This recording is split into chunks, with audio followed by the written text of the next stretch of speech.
Hello, Internet. Hope you're well from wherever you're tuned in. I wanted us to discuss some matters I had omitted in the previous video.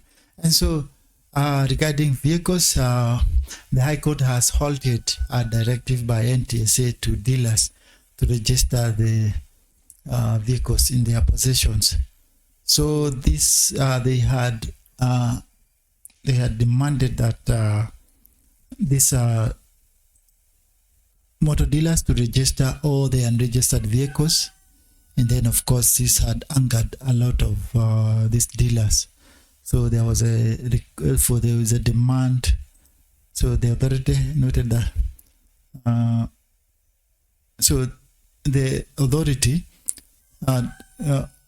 had directed motor vehicle dealers to complement pending registration application for vehicles by Monday, December 16. And of course, this directive would have affected many agencies. And so the High Court has, from what we read in this paper, is that the High Court has halted that directive, which is a good reprieve for the business community. We all know that their main argument is that the vehicles will be deemed old. So here it is. The vehicles may be viewed as old even if they are brand new. So let's say right now we are KDR.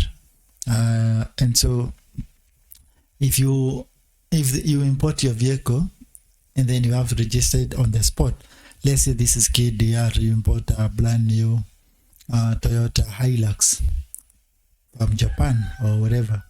And then so you register KDR, and then 1 year down the line, you have not disposed, because you all know that you have not disposed that car. So you'll have to sell it at a throwaway price. So this is, you sell the vehicle with branded lower price than the actual value. So let's say this is a 2018, which is understandable, completely understandable, because once a vehicle, most Kenyans look at the, unfortunately most of us, we look at the KDR, which is a wrong view. So when you're buying a vehicle, don't look at the K number plate, license plate, as most of the Kenyans look. Look at the year of manufacture, look at the mileage and so on. Of course, that's why you find like, you might find a vehicle which is very new, let's say a 2021 Mazda X5 selling at a very high price compared to a Prado which is 2017 so on. So let's say for the RAV4, you might find a RAV4 which is new generation 2024 2023, or the new the RAV4 actually is more capable than some of the 2017 generation Prados. So if the car is registered early, what they're saying is that it will not attract clients. And of course, on the other news, there is a idea of the traffic jam. I was there last week. I was there on last weekend. It was Saturday. I think it was Saturday. I was there in the airport, and I'll be there also tomorrow. The issue of this, then people are calling on Kenya to rectify the Mombasa road. So they saying that this Mombasa road is being neglected because they are trying to direct people to use the expressway. So to compel them to use the expressway. So actually I noted that, and for me, I prefer to use the expressway when I'm driving along Mombasa road or going all the way to, when I just want to go past Mombasa road, I prefer to use the expressway. But for many people who prefer to use a lower decker, they find themselves locked in the jam. And of course, you could see the traffic mess was so crazy. Yeah, so crazy. So, and of course, on other news, I think there's a video I'll share with you. There's also another video here that there's also this report that Kenyan are overcharged 50 per liter. So if you calculate from what they how much they get the super or the petrol, it's way low. I think around 70. And of course, there's another news which I wanted to. Of course, the expressway made some losses, so many people have urged the government to do repairs on the Mombasa Road during the night to avoid inconveniencing the traffic. And let me see, there's another report of there's an accident I wanted to highlight for those. I know most of you in this channel, you're more interested in cars and many other things. So there is an article I had seen on an accident which happened. Okay, this don't know that year's question. Let me see the article. Let me try to see the article. By the way, find it down there. MP shock. Where is it? That is interesting. Where's code? Okay, this is for the file. This is what I was saying, that the petrol retail at 176 and kerosene at 7. So this is interesting. I hope the government look at it. Yeah, well, the world is trading at $74 per barrel. See, at 71 to $71. So Kenyans are shortchanged by 46.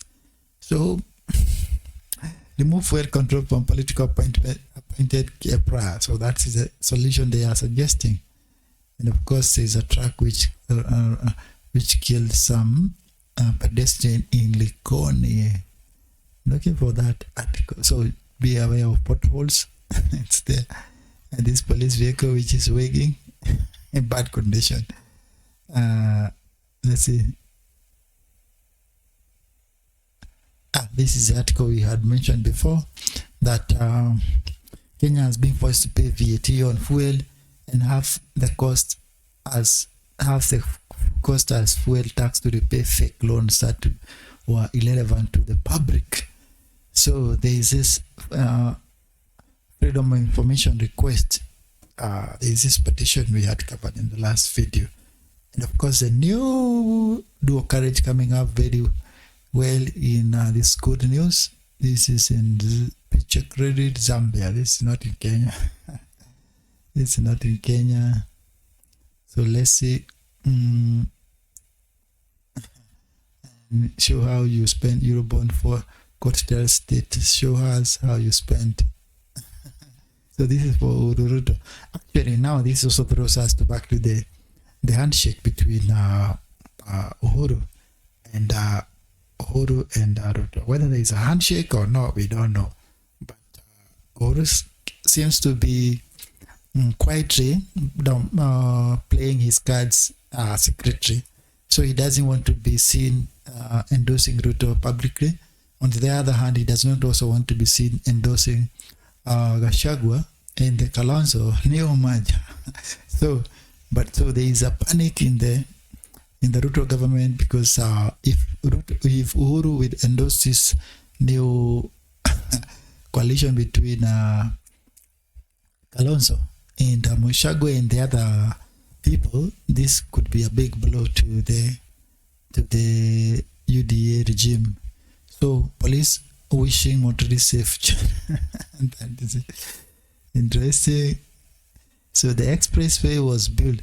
So this is another information. The expressways belong to China and some guys. So other people asking, do we have applied when they own this thing? It's a marvel, and it's enslaving us to pay it for 30 years. Can the whole country afford 67 billion? We are too willing to be colonized. So these are questions asking same mundane things, why this is happening. And I wanted to show you Cyprus.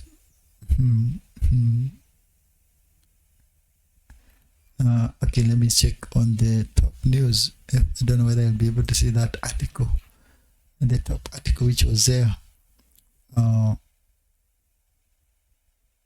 So they say there's very serious patrols going on, so do it at your own peril. There's a lot of Actually, just a warning to motorists. The government has warned that is going to crack down on motorists. So make sure your car is in good condition.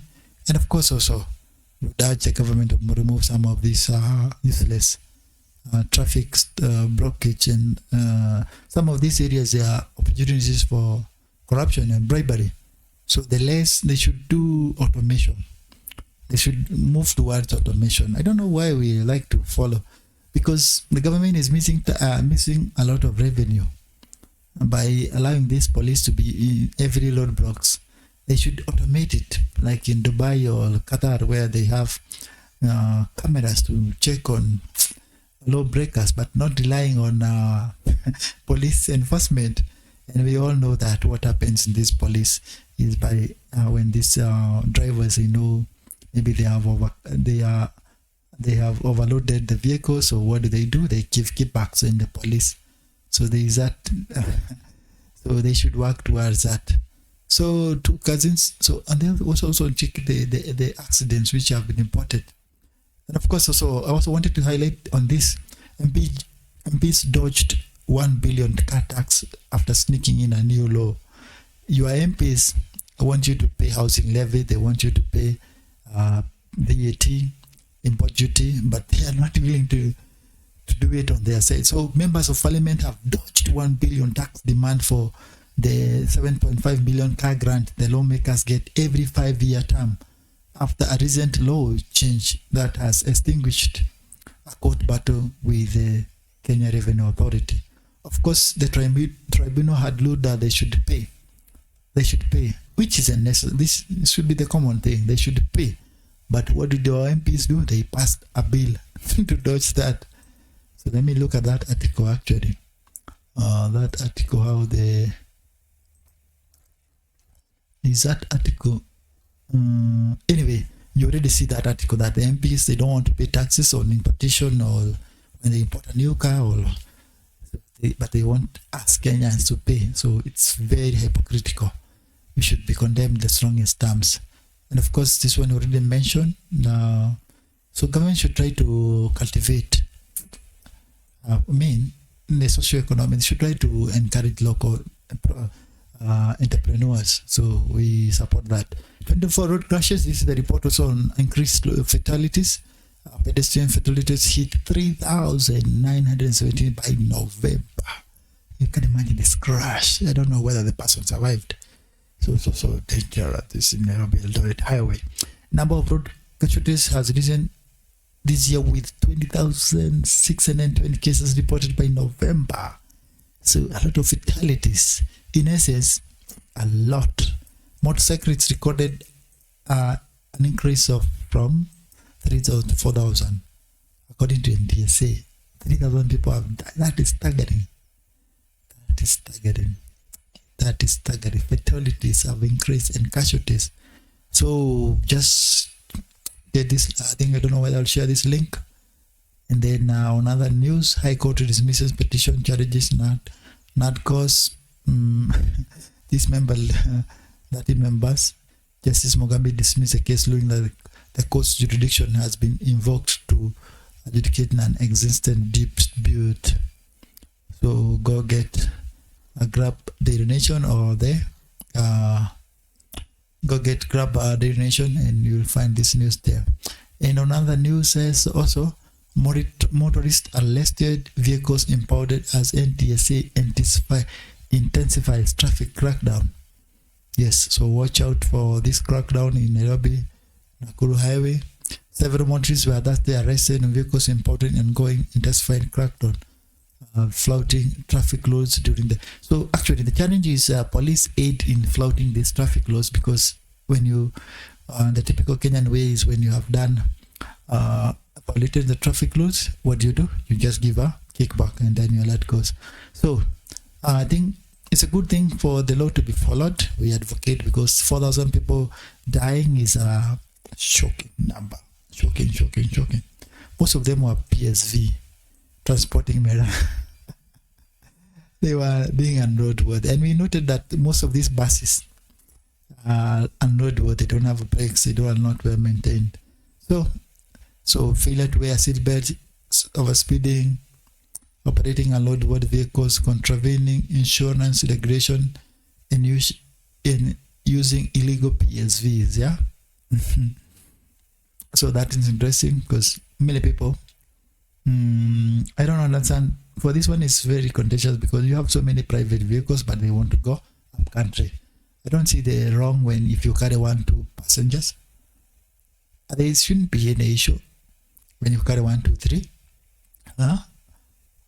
Or what is that required is that you have the consent. In case you have an accident, of course the insurance will cover. Yes, and of course you know that most Kenyans nowadays are not taking a comprehensive because of the high prohibitive cost.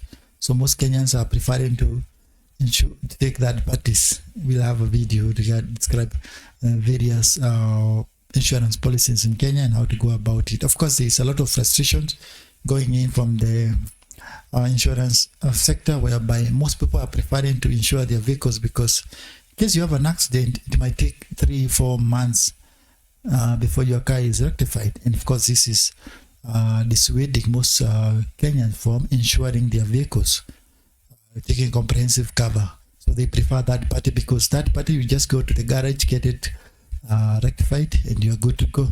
But if you are insured, it might take forever. So I hope the insurance sector will work on it. Of course, many insurance in Kenya have pointed out that they are not making a profit. So it's but it's mandatory that an insurance firm in Kenya has to also have car insurance. Yes, the most profitable for them is health insurance. But they are shying away. You saw the other day, Direct Line Assurance closed house. And so you see, most of them want to close, but the government does not want them to close, which is a good thing. We don't want them to close because if they close, this will endanger. But the direct insurance, I don't think it had other services apart from the motor vehicles. But for others like Britam, UAP, and the rest, they and Jubilee and the rest, they have also the life insurance, and so they have the property insurance and the rest. So anyway, we'll cover this one in another video. So on the motor front, and I think this is an article on the quote to Lulu on the Luto's new university funding model, and that Kalonzo claims transition bill approved by Ruto government brought to. So there is a claim here that there is a brought to rig the 2027 elections. This cabinet move to it is impossible for the cabinet to do something they themselves know is against the law. For instance, the president being sworn in after 24 hours when the constitution states there must be a 14-day period in case where there is a petitioner who goes to Supreme Court. Only after that the swearing in happened, but they want it done at night. They do not want that. What you are doing here with your network. They do not want what you are doing here with your networks and phones. So they are slammed on the new bill passed by them, which I agree we should not approve this. Should not have approved. Of course, these are all these amendments done for the power transition, banning live streaming and also removing it away, and then also saying that cabinets should continue even on. They should let the constitution remain as it is, the current rules to remain, not to alter in that, because it will bring an issue of trust issue. So they also impose 10 million to anyone who has obstructs the presidential. Why should Ruto be increasing? Does he feel like that there will be? I know right now Ruto feels very insecure because the mountain is facing a lot of opposition actually in the mountain, and of course let's see a video whereby this was challenged, and even let's see his proponents what they are saying. Mutai Kagwe, his proponents what they are saying. Let's listen. Gachagua tell us about Uhuru Kenyatta. What abuses will he throw at him and his family?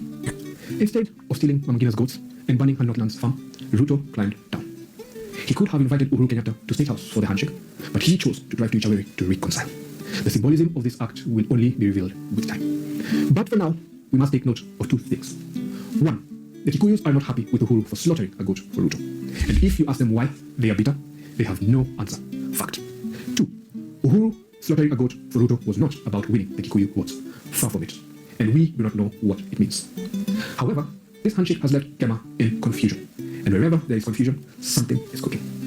Oh yeah, so I agree to some extent to what this Ruto's proponents. I know everything they post is pro Ruto. So they used to be pro Uhuru, now they are pro Ruto. And so of course they are saying Kikuyu, Mount Kenya is not happy, which they agree. They see that many people have seen that this handshake between Uhuru could be a sign of him trying to wedge out Gachagua and Kalonzo. So let's listen to this. Where is this? I wanted to show you that video. Okay. Yeah, of course, also our good friend Wafula also pointed out the issue of Gachagua. Let's listen to our friend Wafula here on his commentary. 260 of the Constitution of Kenya 2010. The mandate of ORPP is to register and regulate political parties as well as administer the political parties fund. In line with Section 5, Subarticle 2A of the Political Parties Act 2011, the Registrar of Political Parties is in the process of provisionally registering the following proposed political parties. Oh yeah. Yeah, so here then there's a new party which is about there's a registration of the Gachagua and this new party which is which is being registered right now. And so many critics are saying that now this is scaring the State House. So David Wafula mentioned that. Then Raila unceremoniously dumped as Kalonzo and Rigathi work together. So dumped. So interestingly. Then there is being big COVID lies to be exposed by Donald Trump. Susan Kega is an embarrassment to a good education. Iko nini hapo mambo vinaendeleaje? I don't Ruto's new tactic to rig the 20... well. So there is that allegation to rig the elections. And then Uhuru Kenyatta betrays Mlima and uses backdoor to join Ruto's UDA.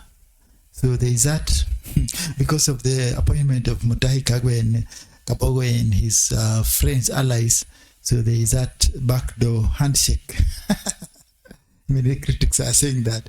Where is Haman Emmanuel? Sasa hiyo narrative yake sasa ndio imeiva sasa, imekoma. Sasa imeiva. Sasa kweli mabwenyenye na madynasty ndio hao wamejitokeza sasa. Let's listen to this our good friends from Haman Emmanuel. Let's listen. I'll just wait for it to pray in the background. And then let me wait for it to pray. So they have bigger things in mind than the cheap one of if you have Raila and Ruto and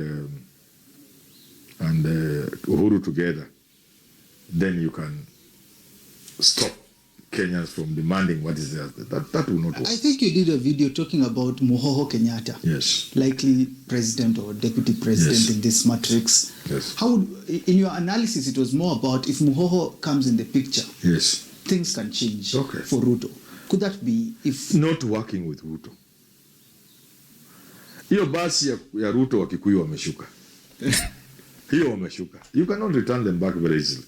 It has to be something. Things happen. Things can happen and they go back. But under the normal way of things, hiyo gari wa Kikuyu wameshuka. But then what does this mean about Gachagua and Uhuru too? Does this mean Gachagua hasn't yet fully gotten the endorsement of Uhuru Kenyatta? Because we thought now that he's out of Ruto's government, probably he's with... Yeah, we've said it. We said it if they really wanted to unite the community and unite the community with other Kenyans, perhaps to remove Ruto from power, it will be in their own interest. in different ways for Uhuru and Gachagua to work together. But if Uhuru bolts and goes to Ruto, it will be a mistake of monumental proportions. What is that? Rather if I were Uhuru, Yeah. and I think Ruto is doing well, I'd rather keep quiet. I just keep quiet. The way he has kept quiet. Let people, non-committal, people don't know where I am. Oh yeah, so that's what I had pointed out, that Uhuru is playing his card softly. So let's see. I think let's listen. Saying here that, look, we've got no time to waste and the country is on the right trajectory. He's saying that the naysayers will not derail him at all. And finally, he says here that he's a man on a mission, and his mission particularly is to make sure that he gets this country to the right direction. Of course, according to him, you people who've been very heavy and fierce critics of him are kind of naysayers and full of negativity. Let's get it right here. And of course, in there, we're also going to look at the G2G oil. Remember, it's supposed to be coming to an end. I wonder whether the government should actually try and renew the contract. Well, regarding this G2G Let's begin from here. The government, president's pronouncement on his development agenda, what he believes in versus what we are actually seeing on the ground. He has no time to waste, but he has wasted our 2 years. 2 years that will never recover. He has no time to waste, but he's wasted our 2 years. He's saying that the country is in the right direction. That is saying maybe in the right direction on its own. The rest of the country is just downhill trend. He's leading the country in the wrong direction. Maybe he needs to define what's the right direction, unless he wants to lead himself. But the people of Kenya are seeing him driving them in the wrong direction. When he talks about negativity, no one is full of negativity. People demand of their leadership to serve them, not to lord over them, not to lead them to an abyss, an economic abyss like he's doing. There's no negativity when you point out. No one forced him to say that he's going to host, first he's paid 500 million to host the Grammys. Yes. No one told him to release that money. It's not even in our budget. There's no in our National Budget Appropriation Act 2024 that indicated you are going to spend 500 million on Grammys when you have shift share patients who are suffering because shift share stay. No one told him to end the G2G oil thing, that even when crude prices go down, the plus price goes down, Kenya we are still paying more than a landlocked country, Uganda. No one told him to come up with the fake university funding model that has led to over half of our students. well, actually the speaker here is pointing out that, Not being in school, let's continue. not qualified and were admitted, not reporting to class. So if that is what he calls negativity, if you want to come up with negative things, the godfather of negativity in this country is William Ruto Kasongo. It's not the people of Kenya. He's the signature. People are just responding to the things he's done and said. So when you point out, he wants us to keep quiet, but that money is not his money. It is the people's money. Every Kenyan, wherever they are, contributes to that kitty. Even a newly born child contributes to the national kitty. For as long as they are breathing, they are contributing to the national kitty. And the leadership is meant to be a trustee for the people. Come up with policies, ideas, and spend the kitty to the benefit of the people. And it is right within the people to say, no, you're not doing the right thing. Oh yeah, so from those two speakers, and maybe we could hear from also from this dear learned Arapukirwa, what he had to say. Don't know which institution they went. We kept quiet. When they brought a lot of other problems about fake fertilizer, we kept quiet. When they brought other issues, health reforms underway? well, health reforms, we said from the beginning, it was a disaster. And you see the medics are already talking about this new outfit. Because, you know, Richard, in the traditional way of transiting institutions, when there is an institution that we feel perhaps is burdened with encumbrances that will not allow it to work efficiently, you don't change the name.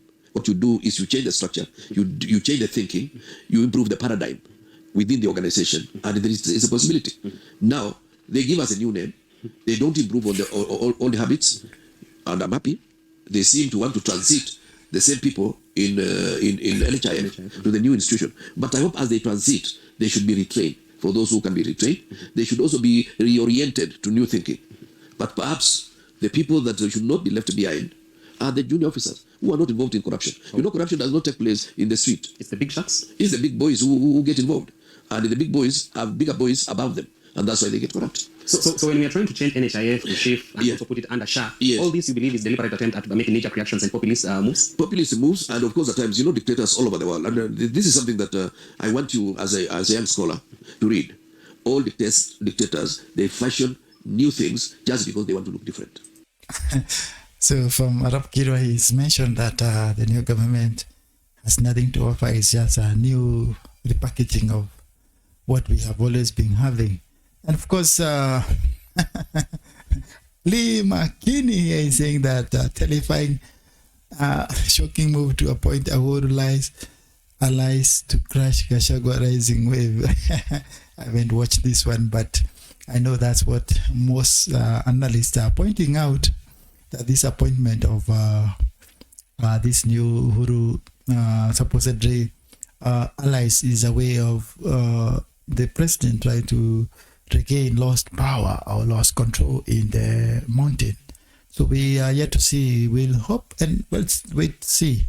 But they still have a chance to reverse. Of course, the biggest. I don't know who had advised the president to kick out his deputy, because it has actually been a big blow to his I mean, he has been facing a lot of backlash from the mountain. So they were told not to touch the mountain, and now the mountain has shaken. And so this was a miscalculation. The best thing was to give this guy a good send-off, or just request him to resign, or just tolerate him for the time being. Otherwise, kicking him has opened cannons of worms, which they are now realizing that they did chew more than they can swallow. And so this, you can go watch that article, and you have seen they are so much ongoing. And so I think we should bring this video to the end. So motor vehicle, and of course also Kindiki was seen. Let's listen to Kindiki, what he said. He mentioned that they are still friends with the Gachagua, but that is not the article I wanted us to cover. Is this one? So on the national interest. So let's just listen to him mention about something to do with national interest and also public interest, which, for example, when changing the constitution. But these are two different scenarios, DP, because this was about taxes that Kenyan felt were unfair, and their leader was not listening. I was not talking about the protest at all. You can look at my statements. I wasn't talking about protest. So what you were reflecting on what the Supreme Court has helped us to understand about our constitution, and I was inviting the Supreme Court judges to start thinking whether, even as we express our sovereignty, we have what we call bedrock things that we cannot touch. I'll give you another example.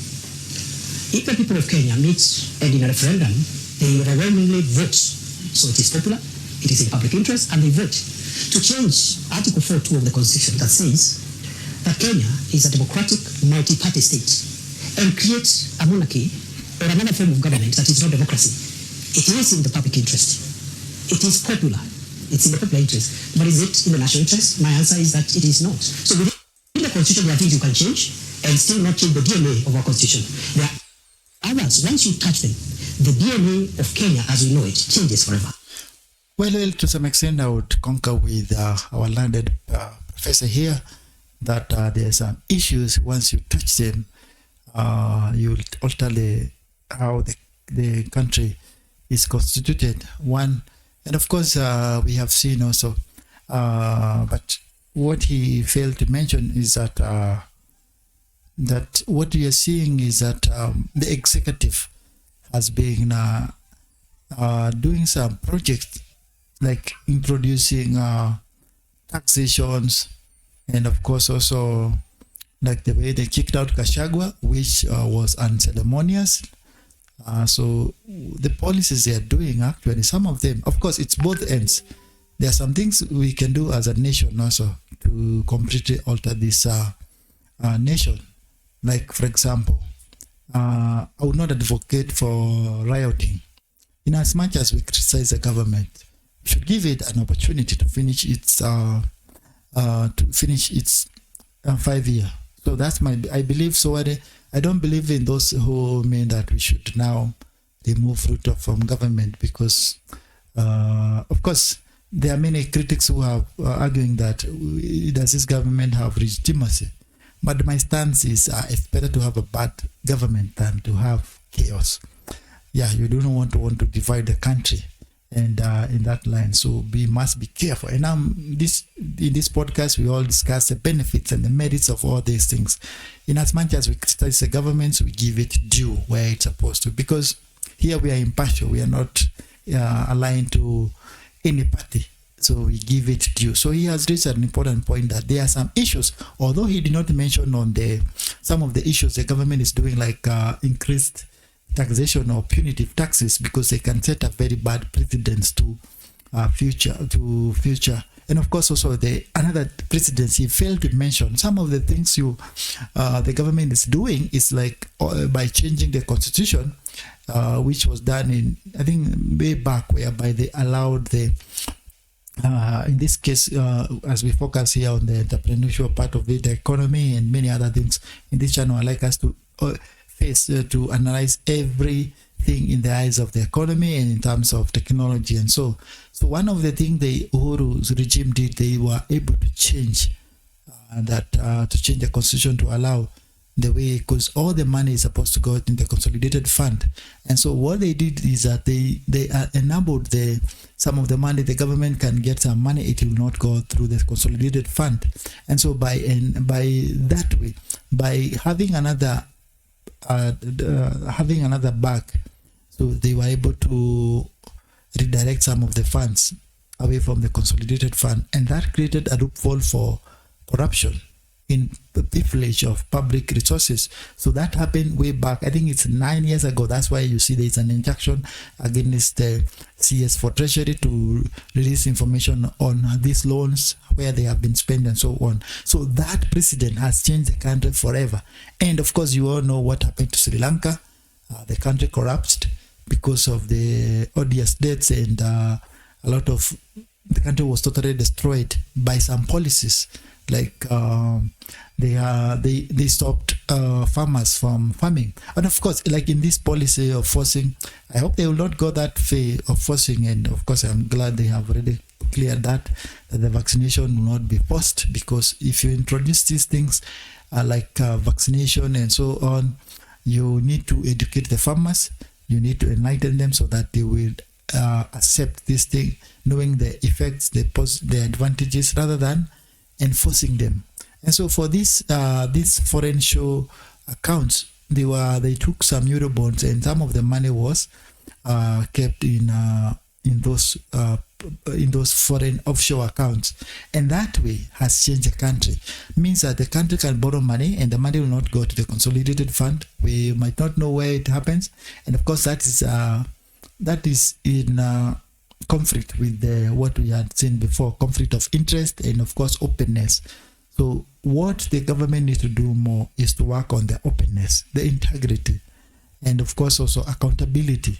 So once they clear this, the Kenyans will openly accept whatever they are doing.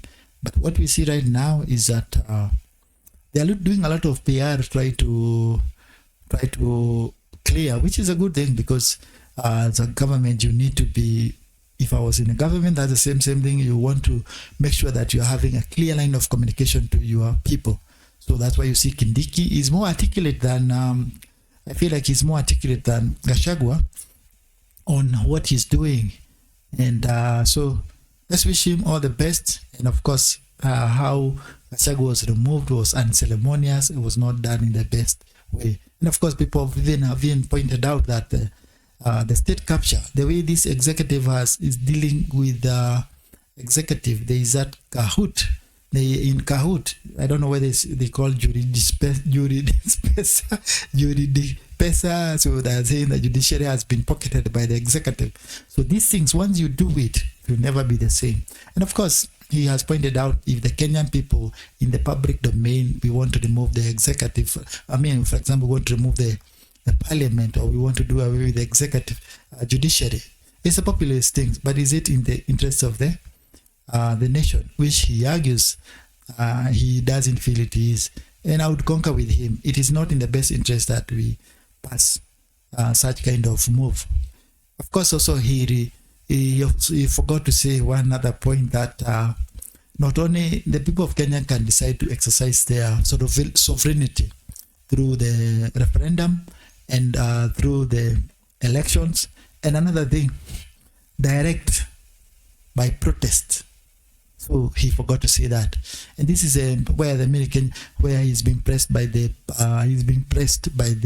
this jury of journalists. What was his role?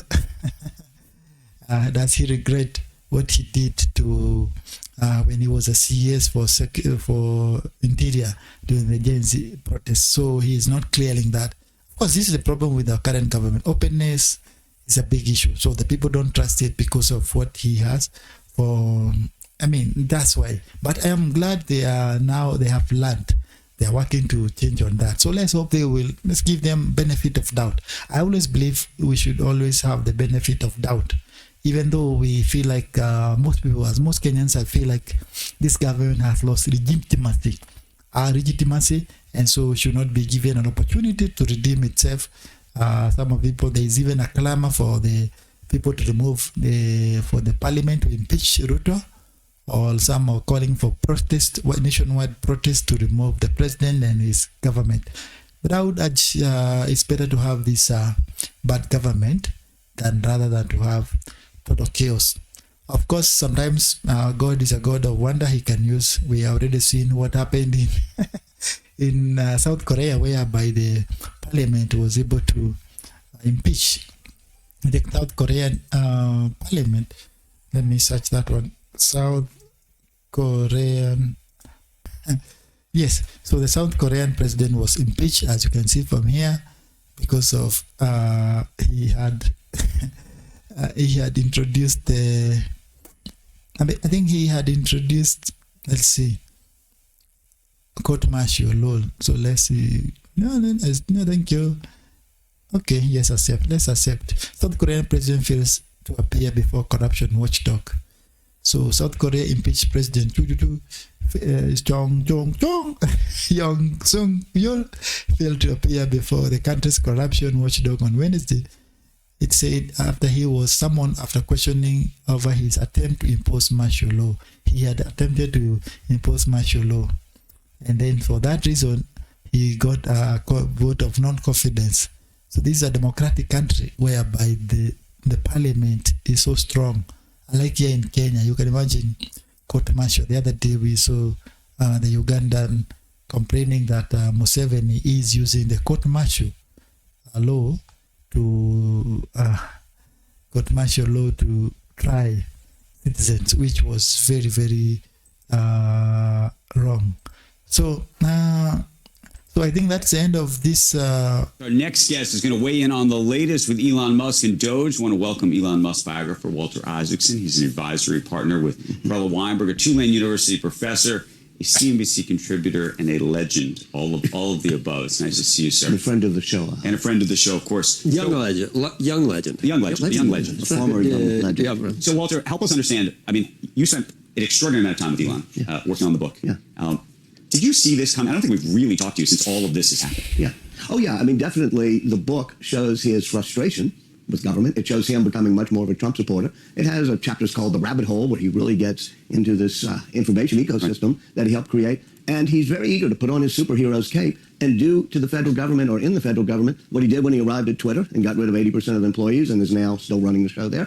And I think he do what he did at SpaceX. So what do you think is possible? Because part of the big question is what can be done with executive orders and what can be done with Congress. By the way, he may very well be influential within Congress, given that the Congress is a Republican. Both Congress I think he will have Democratic support in Congress for some of what he does, and I think a lot more is possible than some people have been. So when you say a lot, put it on the table. I mean, do you think... I think, take the Defense Department. The big numbers are Defense Department. Do you think he can actually... I think he can and will, or they can and will, actually go into the Defense Department and look at things like the F-35 fighter. Is that even something you need in this day and age? Look at why the procurement system is this way. He has people like Steve Davis, who has done this at everything from the Boring Company to Twitter, when he first bought Twitter, and people like Antonio Gracias from the outside who are great. So, of course, this is the author of the book, Elon Musk.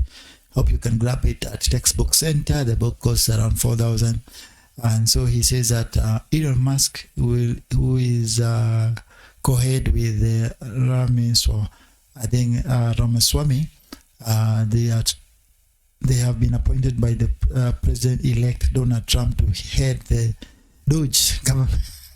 Department of Government Efficiency. This is what we need in Kenya, actually, because our government right now is so bloated.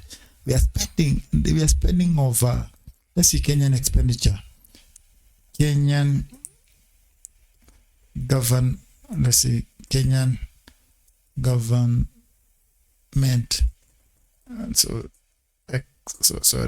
I think expenditure, versus salaries, wages. So you see a big difference. So the wage bill, there's a big issue right now. The Kenyan government expenditure on development is lower than its expenditure on wages. So development is lower than expenditure on wages. In 2024 fiscal year, the government development expenditure is projected to be Kenya shilling 687 billion Kenya shilling, which is 3.8% of the GDP. And then the wage bill is expected to be 46.23% of the ordinary revenue in the 2024 fiscal year. So you see, the government is not supposed to spend more than, I guess, 30%. But here you see it's spending almost all the way to 50%. Yeah, and you saw the other day the auditor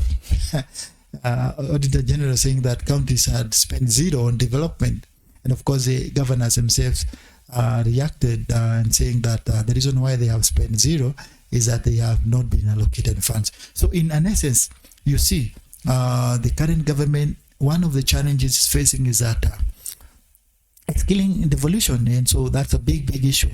The devolution is being killed, so they are not releasing funds on time to the counties, and then of course this big government, of which some of the appointees should not be there. We should have a lean government.